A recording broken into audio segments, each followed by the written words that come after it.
This program is brought to you by the National Association of Insurance and Financial Advisors, promoting political advocacy, education, and the ethical conduct of its members nationwide.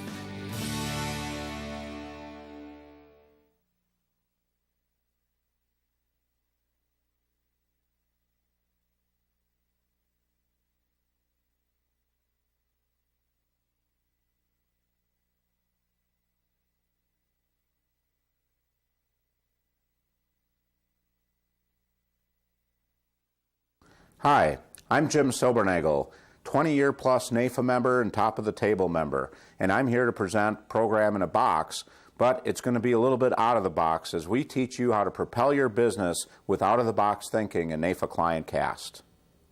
My agenda today is to cover 3 areas that you can implement right now and make a difference in your business.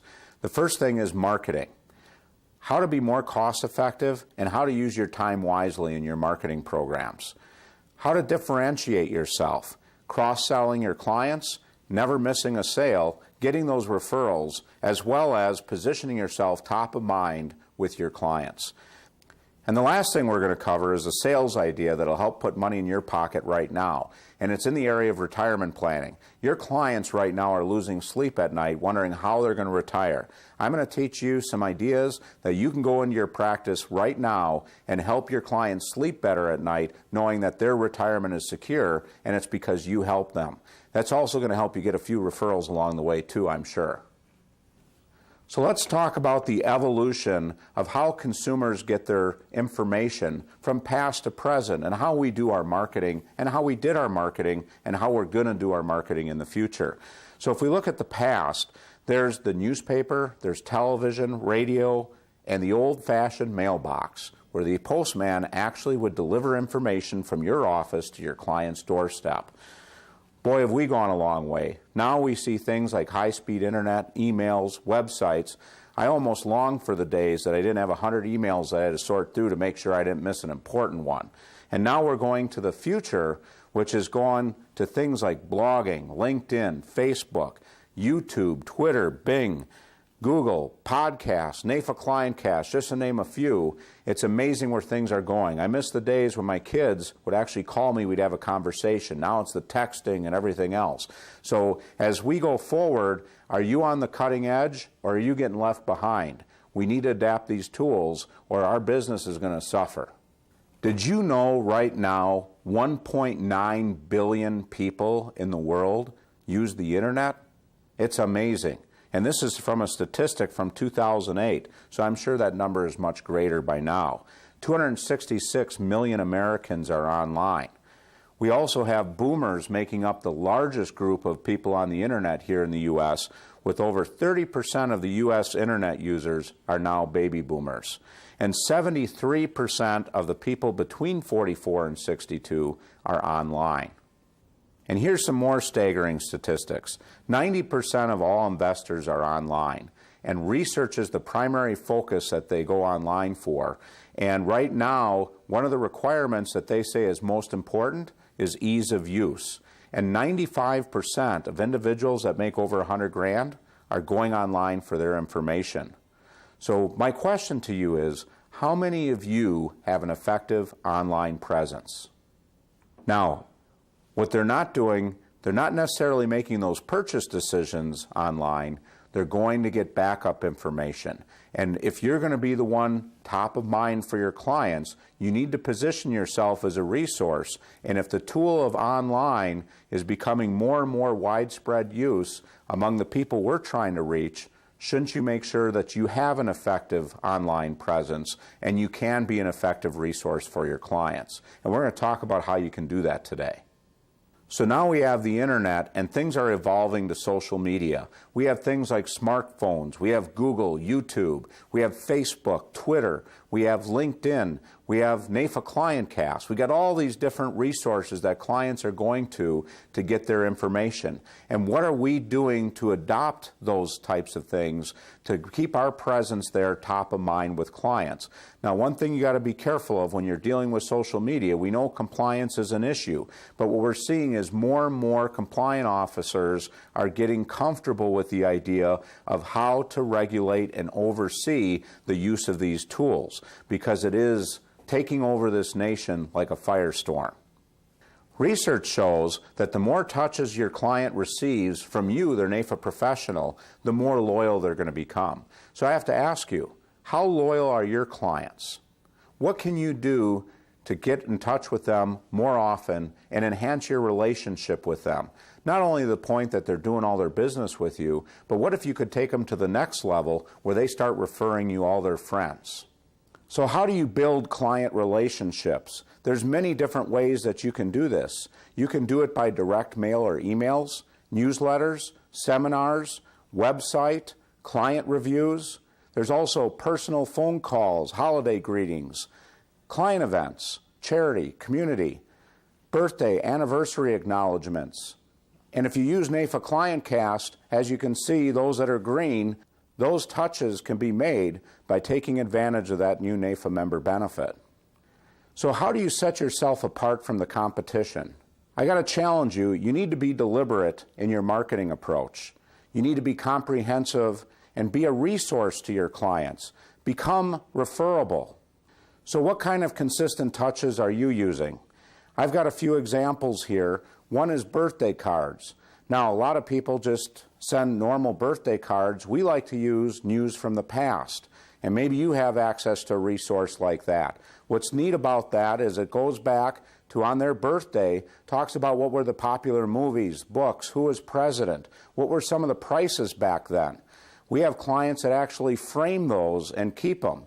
But what we had to do, because we send this out every year, we pick significant birthdays like their 16th birthday, their 18th birthday, their 25th birthday, so that we mix them up a little bit. But clients have given us a great response, and that really helps us build those relationships. How about client events?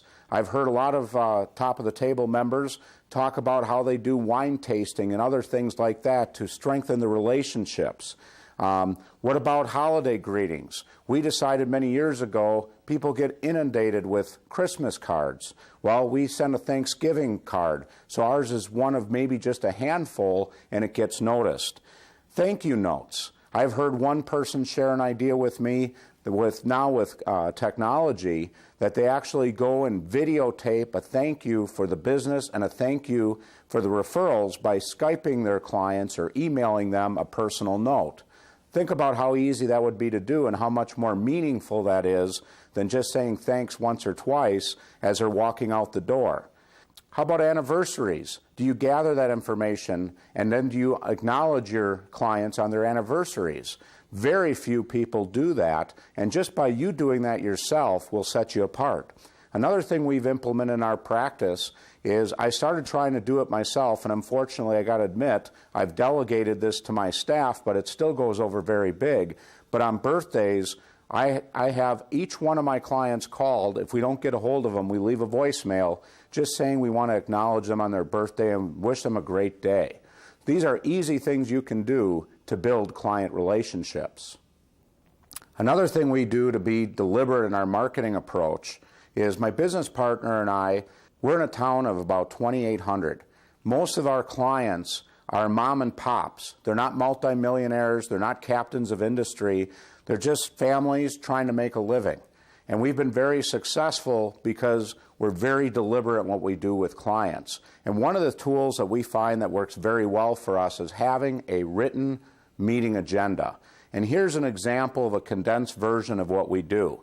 We have notes for whatever our prior discussion is so that we can review with the clients things we've done to build to the point that we are right now. We review their estate plan.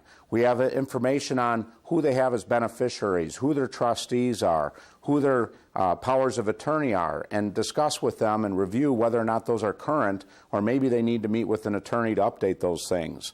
Any questions or changes that they might want to make. We talk about insurance planning, long-term care, life insurance. We're constantly reviewing what they have and making sure it's current and still working toward their goals. If they've changed their goals, what adjustments do we need to do in their plan? Or if it's a first-time client, we're still gathering all that information. We're taking a comprehensive approach. And when you're dealing with people that aren't necessarily multimillionaires, in order to do an effective job for them and at the same time be profitable as a business, we can't afford to be transactional and just sell one product. We need to be their go-to person. So take some notes on what we use here with our meeting agenda and see if you can incorporate that in your practice and be more deliberate and more effective when you're sitting in front of your clients. The other thing we do is we do annual reviews. Now, many of you have heard about segmenting clients and the A, B, and C clients. Well, we kind of do the same thing. There's some clients we're meeting with twice a year, sometimes 4 times a year. But every client, we try to at least touch base with them once a year. We've also implemented a system where we call clients after it's been a certain amount of time since we've seen them last, just to touch base and see if they want to meet. So again, be deliberate. By going back to your existing clients, we found it's been the most effective form of marketing is just taking care of those who we've taken care of in the past. Another thing that we do is family meetings. If you want to increase the value of your practice, think about if something were to happen to you, what's going to tie those people back to your business? Well, we work with multi-generations, and one thing that you can do is if you're involved in estate planning and retirement planning and financial planning, one of the things we're all doing is putting beneficiaries down. Well, wouldn't it be nice to bring those beneficiaries in and for the family say, hey, look, we're going to have a family meeting. We don't need to discuss necessarily details unless you want us to discuss them, but we can bring them into the office and at least give them a chance to understand what it is that's going to be expected of them to help settle the estate. Also give them a chance to ask questions and get a chance to meet the person that's been advising them. What we find a lot of times is when the kids are motivated to maybe start planning for themselves, because all too often they haven't even started yet, and when I say kids, some of them are in their 40s and 50s, they think it's a good idea when they see that their parents have taken care of this, that maybe that's something they should do. Now, we're not chasing those kids, but the kids that are motivated to do something, that's worthwhile for us, because we're not there chasing them and pushing them into things. They're actually reaching out to us, and that makes our time a lot more effective. Some other things you can do to build those relationships. Many of you might have newsletters, but there's also podcasts. And I'd be remiss if I didn't mention NAIFA ClientCast is a great way that you can touch your clients on a regular basis. Some other things that we do. Have impactful books. Now, all of us probably read books from time to time, but find some books that are impactful and you can share with your clients. I've got a couple here that I use on a regular basis. For example, Nathan Dungan wrote the book Prodigal Son, Material Girl, How Not to Be Your Child's ATM. Now, it's a great book for parents, but it's also a great book for kids. It teaches them about all these messages of you deserve a break today, spend it now, don't worry about paying for it for another 3 years. Everybody gets into that rat race or that financial trap, and he's got a concept of share, save, spend. It's a great book, and I hand it out to clients. I order them in bulk and give it to them when they have kids that they aren't quite reaching yet on financial responsibility. Another book that I've enjoyed is Rich Dad, Poor Dad. Now, I know a lot of people in our industry didn't really care for that book much because he talks about a lot of do-it-yourself. But he also talks about being an expert, and if you don't have an expert, surround yourself by a team of experts. But the moral of the story of that whole book is don't spend what you're making with the sweat of your brow. That money needs to get put away, but if you want some luxuries in life, let your money work hard for those luxuries. Don't spend the principal. Get out of the rat race. So Rich Dad, Poor Dad's a great book. Again, I think it's good for high school age kids as well, and I hand those books out freely as well. Another book that I found very effective was Tax Planning from the Heart. It's about charitable remainder trust. As you know, tax rates are scheduled to go up 33% for capital gains at the end of 2012. So charitable trust might become a more effective planning tool for people if they're trying to avoid capital gains. And it's one of the best books that I've read on the subject that's easy to understand for clients. And one of NAIFA's own, Tom Hagna, has just released a book, Paychecks and Playchecks. It's written with your client in mind, teaching them how to prepare and plan their income for what could be a very long retirement. These are great books. I hand them out to clients. One thing I do is it's got our business contact information in the book, and I encourage my clients to share it with their friends and family when they're done reading it, to share the knowledge. At the same time, it's getting my name out there. The other thing is, how do you become a comprehensive resource for your clients? Well, you can have strategic alliances with other professionals, seminars, webinars, books, study groups, best practice concepts, coaching, attending conferences, going to your local NAIFA meeting, going to the national NAIFA meeting. I know there's room for a lot more of you to be joining us at those meetings. Trade publications, professional designation courses, and continue education. You need to be the best you can be for your clients. Our clients need us more than ever. And if you're shortchanging your expertise, if you're not going to be an expert on some of these very important subjects that we're talking about, surround yourself with others that you can team up with. You don't need to be an expert of everything, but you need to be the resource for your clients. Now, as you can see on the slide, the green areas are areas that the NAIFA ClientCast program can help you with. We have strategic alliances, seminars, webinars, books. We have a study group format. You definitely want to check that out. Now, how do you cross-sell your clients more effectively? How many of you have sat down with a client and you found out that they just bought a product that you offer, but from your competitor? And when you say, geez, why didn't you talk to me about that? They said, oh, I didn't realize you offered that. And if you do good meeting notes, you might have even talked to them about it 3-4 times in the past 5-6 years, but they still chose to do business with someone else because they forgot you were the person. So how do you connect with that? Well, again, NAIFA ClientCast is something that can remind your clients what you do on a regular basis. Whether it's long-term care, estate planning, life insurance, investments, we have different topics every month that can help you. How do you continuously get referrals? Do you remember to ask for them? Many of you may have met Matt Anderson, who's presented at many NAIFA meetings throughout the country, and he's just written a book, Fearless Referrals. Matt talks about how do you get referrals. One problem with most of our clients is they don't really truly understand what we do, and they don't know how to refer us. Well, one advantage is you can look at NAIFA ClientCast, because every month it's going to send a message to your clients very specifically about what you do. How do you position yourself top of mind with your clients instead of the competition? What can you do to be more effective to make sure they know you're the go-to person? And that brings us to NAIFA ClientCast, and now you can see a sample of what NAIFA ClientCast is. It's a podcast that sends out a message every month on timely subjects of things that your clients should be considering.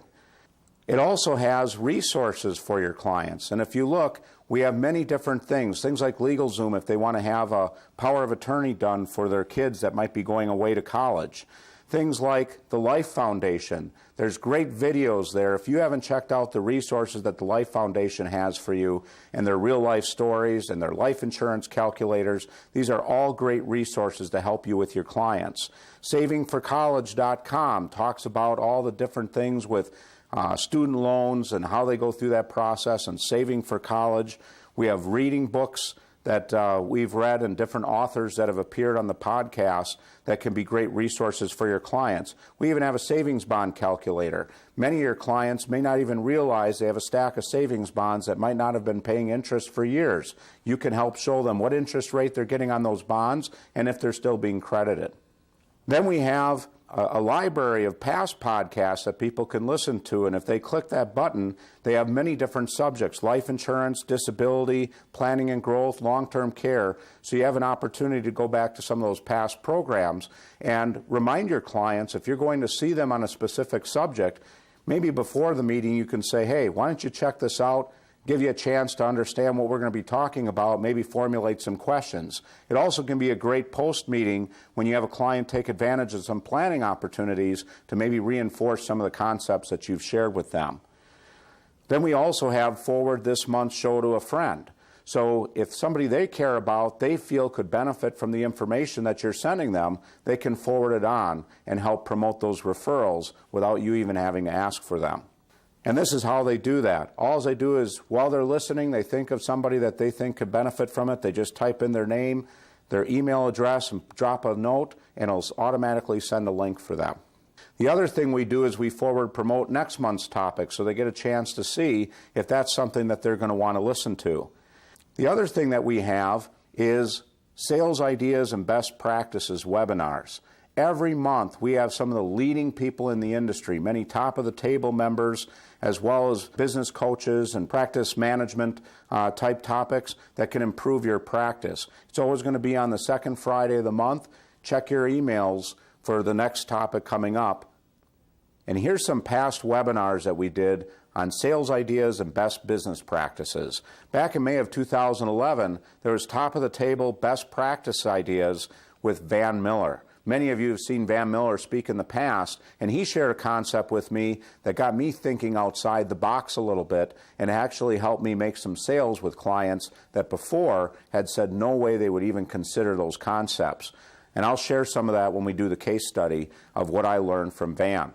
In June of 2011, we had NAIFA's own John Nichols. And John Nichols is a disability expert. He's probably one of the nation's leading experts on disability insurance, and he talked about different ways of positioning not only with your regular clients, but some business ideas of what you could do for your business owners.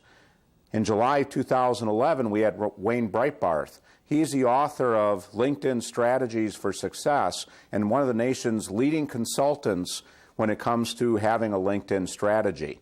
Now, we did a couple things with that. It was such a popular program, it seems like people were starving for how to use LinkedIn, and he shared some ideas that really, more than just opened my eyes, it literally dropped my jaw, because I couldn't believe the tools and resources that are available with that. And not only is it something everybody thinks of it as kind of like a Facebook for businesses, but there's resources on there you can use for leads, lead gathering, introductions. It's just an amazing thing. We did a webinar for LinkedIn, and not only did we do it for the NAIFA professionals, but we also did a special session where NAIFA professionals could bring in their business clients and be a resource for them and teach them about LinkedIn. In August 2011, we were talking about the changes with Medicare as well as linked benefits. Many of you may not be aware of how linked benefits are working with annuities and life insurance, where we can provide long-term care benefits. I will tell you, I've sold nursing home insurance for over 20 years, and it's always been a tough sale. Well, with these new linked benefit plans, I've got clients now willing to take that step of doing something to prepare for the possible event that they might need long-term care. And we're not talking nursing homes, we're talking long-term care. That's care in the home, assisted living. Nobody wants to go to a nursing home, and these policies, for just a little extra money, can make available some extra resources to cover that real critical expense. Then in September, with it being Life Insurance Awareness Month, we actually did a tutorial of all the tools available through the Life Foundation that can help you with your life, disability, and long-term care sales. October, we had Tom Hegna. Now, he just released a book, Paychecks and Playchecks, that we talked about earlier. It's one of the most compelling books I've read on the concept of retirement income planning, especially as people are trying to prepare for longevity to make sure that their money lasts as long as they do. In November of 2011, being that November is Long-Term Care Insurance Awareness Month, we talked about long-term care insurance solutions and strategies, not just linked benefits, but also traditional long-term care and how to position that in your planning with your clients. So now what you've all been waiting for, the sales idea that you can take home today and make some money for you and your family, while at the same time making a huge difference for your clients.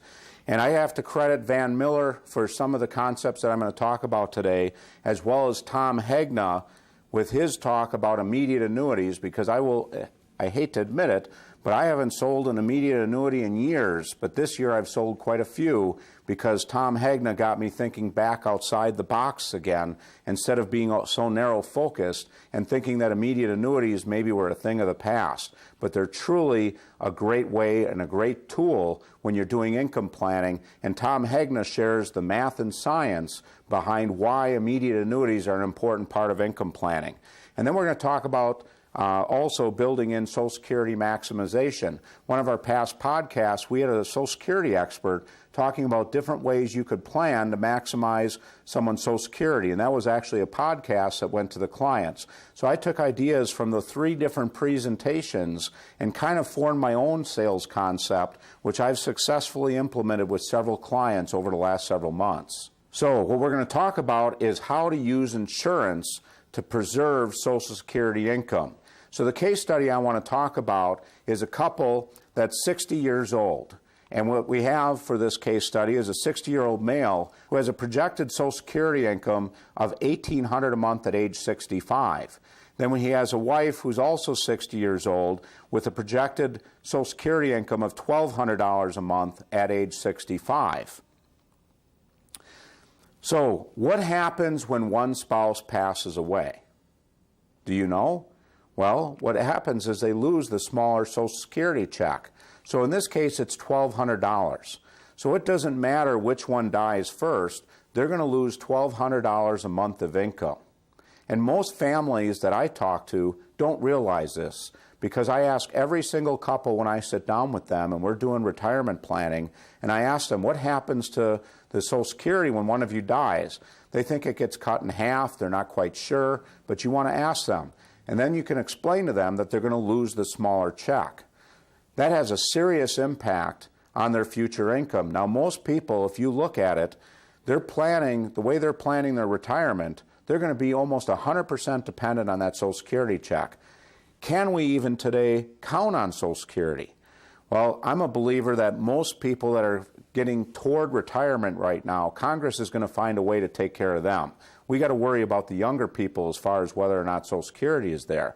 But in this case, even with Paul Ryan's most aggressive reforms for Social Security, he did talk about anybody over age 55 would be kind of grandfathered in to what they're expected to receive and should be able to count on what's on their statements. So under that plan, anybody under age 55 needs to be a little bit concerned. But under that plan, I think we can talk to our clients and say you can count on it. So in this case, we have someone, if someone's going to die, we're going to lose $1,200 a month. So what I did, based on what Tom Hegna was talking about, I looked at how much money would it take, how much premium would it take to put into an immediate annuity to generate $1,200 a month. Well, if you look at the slide, a 65-year-old male needs $182,000 to generate $1,200 a month in immediate annuity. The 65-year-old female, because females are going to live longer, would need $210,000. So what do we do then? Well, we're going to need to buy that much in life insurance. So if the female is going to need $210,000, that means the husband needs to be insured for $210,000, because if he dies, then we're going to need that money to generate that $1,200 a month. Vice versa, if the wife dies, the husband needs $180,000, so the wife should have $180,000 of life insurance. Now, if we look at this, there's many different plans that you can look at, and depending on how you structure the sale, you could just put a flat amount of guaranteed life insurance in force. And when I talk about guarantees, we're typically using guaranteed no lapse. Now, you can use different types of insurance as well. That's just what we've decided in our office. We like to position the guaranteed no lapse. So at any rate, I did an illustration with one of the companies we use. Which company doesn't really matter. The concept is you need to have that amount of coverage. So to have $182,000 initial face amount, if you look at this, it's $297.83 a month on the female. Okay. Now, when we look at that premium at $297, then I also shaded in the life expectancy, and this is really important. So if you look at the internal rate of return in this case, it is 3.88%. Okay, on a tax-adjusted basis, the pre-tax equivalent is close to 6. Now, I always show this to clients because, they think life insurance is a bad deal. Well, this is a guaranteed contract. If you compare it with guaranteed interest rates right now that you might see in a CD or a fixed annuity, and interest rates are at 2-3% if you're lucky, well, that life insurance isn't such a bad deal. And God forbid they need it early on. If one of them were to die unexpectedly at a young age, that could be tragic for the family, especially if the survivor lives 20, 30, 40 years with that loss of Social Security income. Now, here's a reciprocal of it. Remember, we talked about the wife would need $210,000 to replace $1,200 a month if her husband died. So what we need to do then is have $210,000 of life insurance on the husband. Again, I use guaranteed no lapse, and again, this could be any company. It's just here for illustration purposes, but it's $427.25 a month for the husband to replace that Social Security check. And again, if you look at life expectancy, we have similar numbers. They're still better than the current crediting rates of many fixed annuities and many CDs. And again, at $427.25 a month, this secures their Social Security income. Now think about this for a minute, okay? If they're looking at $1,200 a month, between the husband and the wife, we're looking at pretty close to half of that Social Security being spent on insurance premiums. Well, chances are, they have both spouses, both helping out with household chores, both doing the kind of things that they do, they're probably in a better position, especially early in retirement, to be able to afford that $600 a month. If one of them dies, do we need to pay that premium anymore? Well, I tell my clients, I said, look, if your spouse dies, we're going to have the money to replace that Social Security income. And this even has a built-in inflation hedge, because remember, we were quoting lifetime income at age 65. Well, if we have that same amount of cash at 70, 75, 80, the amount of income that will produce will be substantially more than $1,200 a month. So we, in effect, have an inflation hedge built into the program. So if that surviving spouse, if they don't want to keep the coverage, not only are we eliminating the expense of the life insurance, but now we have this extra money to start paying for different things that they might need, and at a greater amount as time goes on. So if the surviving spouse, if they wanted to keep that insurance, maybe they want to do something for the grandkids. Maybe they want to help the kids out a little bit. But the opportunity will be there, and they'll have those choices. Now, many of you may or may not be aware of life settlements. I'm not talking about viatical settlements, but let's say 10, 15 years down the road, they feel they don't need that insurance anymore. Well, we have different options. They can cash surrender it for whatever the cash value is. They can look at reduced paid up possibly, or maybe a life settlement if they don't want the insurance anymore. Also a way to maybe help supplement their income by getting some money for that policy now that they don't need it anymore. So many different things to think about. Another thing, and I got this idea from Van Miller, is what about those kids? We talked about Social Security and whether or not it's going to be around anymore. When you talk to your clients, and I talked to them, I said, look, do any of your kids have a pension? Okay, the chances are 99 out of 100 times, their working kids do not have pensions anymore. They're pretty much a thing of the past, unless, of course, they're fortunate enough to be working for a government, because that's about the only place we have pensions left anymore. Then I ask them, can your kids count on Social Security? Remember, I talked about Paul Ryan's Social Security proposal, and it's one of the most aggressive proposals to try to solve Social Security, and he said only under age 55. Well, who is that? It's probably your client's kids. Then I asked them, I said, look, are your kids doing as good of a job saving for retirement as you were when you were their age? And guess what the answer is? It's typically a couple chuckles and a laugh, because most of their kids are struggling just to put food on the table, much less save for their retirement. And let's face it right now, with what we're paying for Social Security taxes, people are paying higher and higher deductibles on their health insurance. Most kids are not in a financial position to save, even if they wanted to. So my suggestion to them is, well, this is for them, okay, for mom and dad, to make sure that we're replacing their Social Security income. Just think about the wonderful tool this is, that if they don't need the insurance anymore, if they keep the insurance in force, that maybe this is their kids' supplement to Social Security. Because if they haven't saved for retirement, we can create extra money for those kids. And when I bring that up, almost every single one of them, that pretty much seals the deal that they're going to take care of this problem. Because while they're helping themselves, they're also doing something wonderful for their kids or maybe their grandkids. Now, another thing to consider when doing this type of planning, it works for pensions as well. So one thing I do talk to my clients about, if they are eligible for a pension, I ask them to get the 100% survivorship option, because sometimes they're better off self-insuring than they are taking the survivorship option through the pension. So my question to them is, when we're talking about their pension options, I ask them, what is that survivorship option? And most of them kind of look at me like a deer in headlights. They don't know what I'm asking. I said, isn't that really a type of life insurance? Because what you're doing is you're paying a premium, you're reducing your pension to provide a death benefit for your surviving spouse. So isn't that really life insurance? And the difference is, rather than a typical life insurance policy that pays a lump sum, most of them don't realize that life insurance also has options to have settlement options to pay over time. Well, that survivorship pension option is really nothing more than a monthly life insurance benefit. And when they realize that, then I take it a step further and I say, well, if they're going to offer you this life insurance, the premium is one size fits all.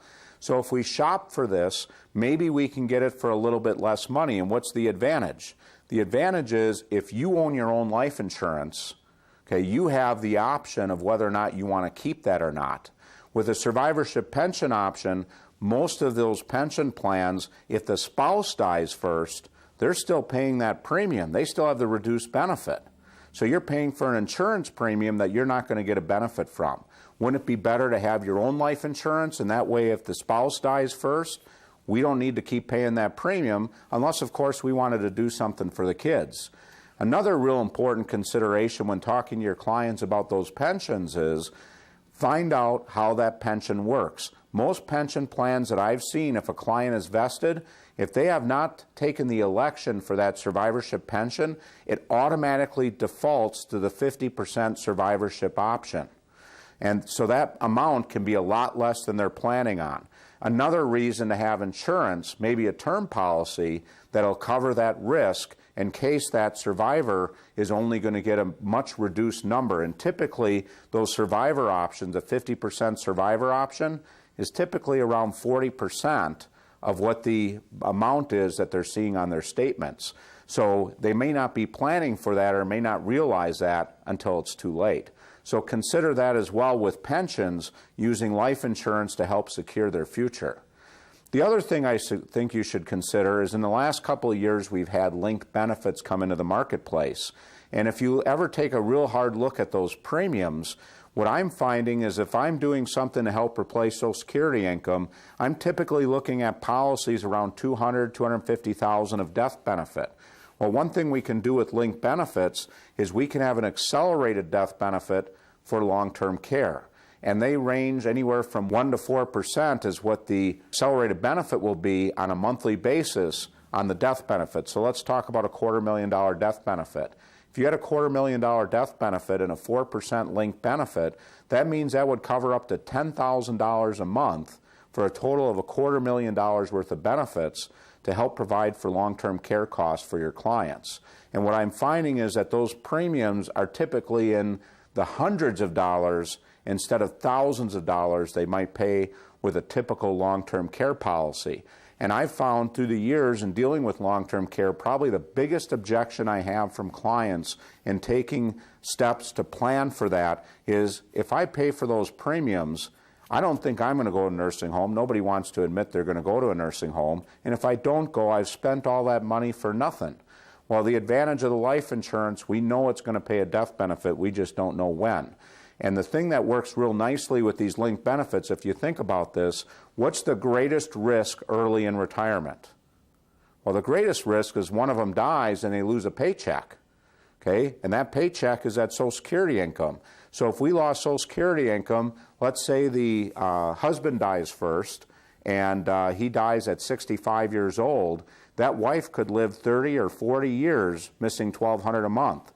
That's a lot of money over 30 or 40 years. Okay? But let's say, for the sake of discussion, they live a long and healthy life, and they're both in their 90s. Are we really worried about their future checks? Probably not. There's not too many more of them left. But what becomes the greatest risk as they get older? Probably a long-term care stay. So if we position that with the linked benefit on top of it, we're killing many birds with one stone. You know, that miracle of life insurance where $1 does the work of 7 or 8 is not more evident than when you put linked benefits and you look at maximizing income and securing it by putting insurance in place. One other consideration and a way to get the premiums to a point that might be affordable for your clients if they're looking at the premiums you're showing to them and they're struggling. Well, my first comment to them is if you can't afford $600 a month now, in that example that we talked about, how in the world is a survivor going to afford $1,200 a month later? You know, but there is some ways to dial that down. And I'll just share one example with you. Consider, for example, if you bought a 10-year term policy and then bought the balance of it with a permanent plan. Well, why do that? Well, as you know, with those annuity benefits, if you do an annuity proposal for 10 years from now, the amount of permanent insurance they need is a lot less to replace that income. So if I buy a 10-year term policy, that's a lot less than that permanent insurance is. And it's a way by layering those policies that we might be able to make an unaffordable premium affordable without sacrificing or risking that future income need. All right, now here's another sales idea, the same concept of using immediate annuities combined with life insurance. And this is one I got from Tom Hegna, and it's in his book. Do you have clients who have never taken money out of their IRAs until they reach that fateful age of 70 and a half? And they come to you and say, why do I have to take money out of here? I would just want to leave it in my accounts. Well, a lot of our clients are in that position where they're still saving for the future and don't want to spend that money. Well, one thing about an immediate annuity is if you look at the slide that we have here, a typical RMD schedule, required minimum distribution schedule, it starts out small, goes up, and then it starts to crash and burn as they get older. Why is that? It's because the percentages that they have to take out get greater and greater as they get older, and eventually the percentage that they have to take out exceeds what they're earning on those retirement dollars.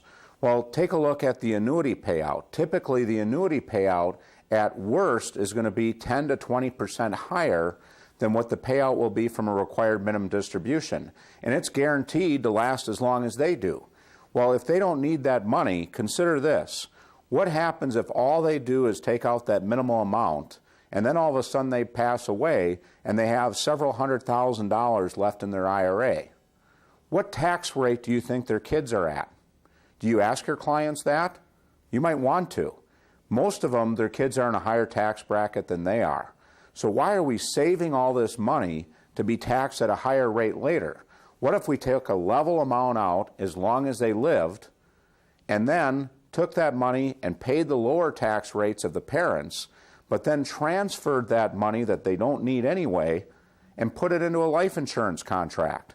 What are we accomplishing by doing that? Well, we're taking the RMD that they don't want and we're doing kind of almost like a Roth conversion without paying a huge tax bite all in one big lump sum. Because what we're doing is we're moving the money to the tax-free death benefit proceeds of a life insurance contract.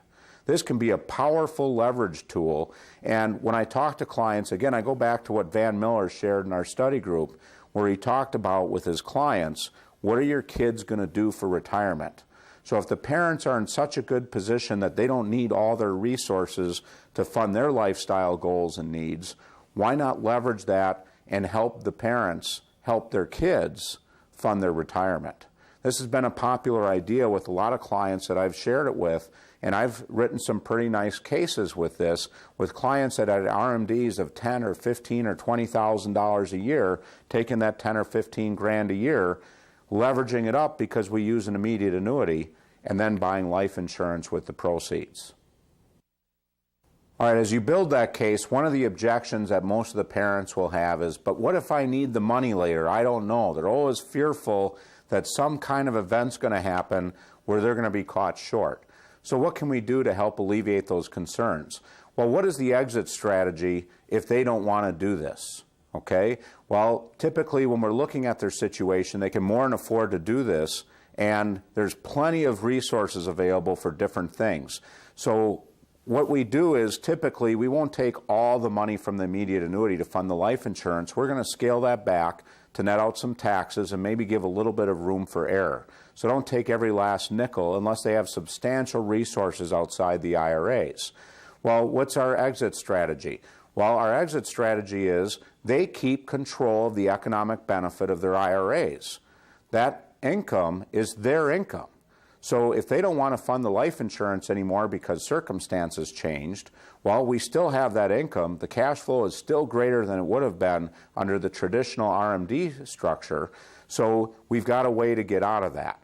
Now, what about that life insurance? Well, there might be some cash values in there. They can do a reduced paid up.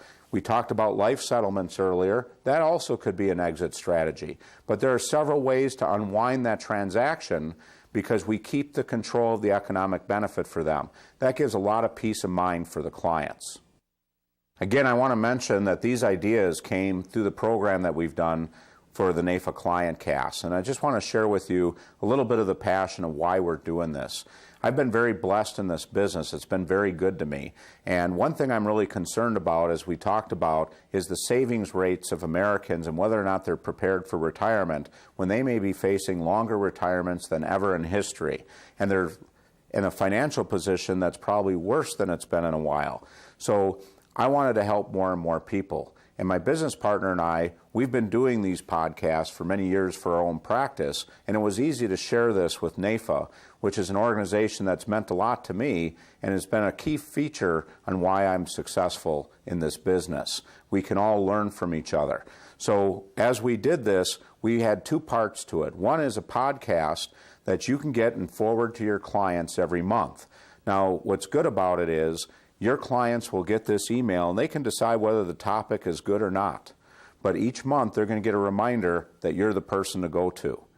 The other part of our program is the best practices and sales ideas. And I'll tell you, from a personal standpoint, I'm getting a lot out of this. Otherwise I wouldn't be doing it. But it's something that you can benefit to as well. You don't have to reinvent the wheel. We're bringing in some of the nation's top speakers, business practice coaches, as well as top-of-the-table sales ideas each and every month. And if you don't get a chance to come in live where you have an opportunity to ask questions, you can go to the NAIFA website and listen to it at any time at your convenience. But let me just share with you what some of the NAIFA members have shared with us about the NAIFA Client Cast experience. Tom Zanoski of Miami, Florida said, "The Client Cast webinars give me great information. I already have 2 sales ideas and we haven't even moved off the first slide." And then Matt Johnson, who's the membership chair, past membership chair of St. Louis, Missouri, said he gets 4 to 6 appointments after each podcast that he sends to his clients. Now, I got to tell you, Matt is kind of our poster child because he drives this out. What he does, and the reason he's had success, is he lets his clients know basically 3 things. He says, when you get this email from me, all I ask that you do, I know you get inundated with emails, but take the time to read what that month's program is about. If it's something that you think you can benefit from or learn from, please find the time to listen to it. If not, if there's a family member or friend that you think could benefit from it, please forward it to them. And lastly, if it's not something that pertains to you or someone you care about, please let that be a reminder that if we need to get together and talk about some things before our next scheduled meeting, to give me a call. And that's why he's getting those 4 to 6 appointments after each podcast. And then we have J.C. Lorenz, Lisle, Illinois. He had a client that was real reluctant to refer him. He wanted to refer him, but every time he asked for that client's referral's contact information, he said, "Nah, let me talk to her." Well, finally, we had a program that we discussed annuities, and he asked this client of his, "Hey, I've got this program. Would you mind forwarding it to your friend because you said she's kind of interested in this topic?" Well, he did that, and it resulted in a $500,000 annuity sale. So it can work for you, it can make a big difference for you, but you want to take advantage of it. I talked a little bit about Matt Anderson before, and one of the things he talks about is being specific when you're getting referrals. And how many times does that happen when your client says, "Geez, I didn't know you did that"? Well, what if every month automatically you touch your clients with a little brief paragraph about one of the things that you can do for them? they'll never forget to keep you top of mind, and you're going to be the one that they're going to go to, and you're going to be the one that they're going to refer to their other clients. You know, one of the feedback I've gotten from a lot of advisors is they say, you know, this doesn't work for me, my clients are older. And one thing that would really surprise them is to find out how many of their clients are actually going on the web. I've sent this challenge to many people. I said, you show me one of your clients that does not know how to download pictures of their grandkids, and I'll buy you a steak dinner. And so far, nobody's taken me up on that. You'd be amazed. I've heard that Facebook right now, the fastest growing segment is grandparents who are trying to connect with their grandkids. It's phenomenal. It's here to stay. You're either going to get in front of the curve or you're going to get run over by it. You gotta embrace technology. You know, the last thing too is when we're talking about NAIFA ClientCast, one of the great tools that we use is when we do family meetings with our clients, we get the kids in and talk about the planning that we're doing. And regardless of whether they become clients of mine or not, I get their email addresses so I can start doing those touch bases with them. When that money transfers, you know, we're facing one of the greatest wealth transfers in our nation's history. I want to keep those clients. We worked hard to put those assets on the books and create wealth for the family. I want to continue to work with the next generation. And that enhances the value of my practice because I've got that connection with the kids. So to register, you can just go to www.naifaclientcast.com, and we'll send you regular emails notifying you of upcoming podcasts as well as the webinars for best practices and sales ideas. And the best part about it all is it's included in your NAIFA member dues. It's a free NAIFA member benefit. That's right, free. So it doesn't get any better than that. Let us help you. You know, it's a program by producers for producers. And if you don't want to do anything yourself, we do have upgrades available that'll take care of everything for you. Sending out the emails and also customizing your page. And there are some other enhancements that can even make it more powerful for you if you want to go down that path. But we have lots of success stories of agents telling us of the sales that they've made, the people that are putting in the seats, and the relationships that they're enhancing with their clients because they're taking advantage of NAIFA ClientCast. We'd love to help you as well. Thank you for participating in this program. For more information regarding products, programs, services, and other NAIFA member benefits, visit www.naifa.org.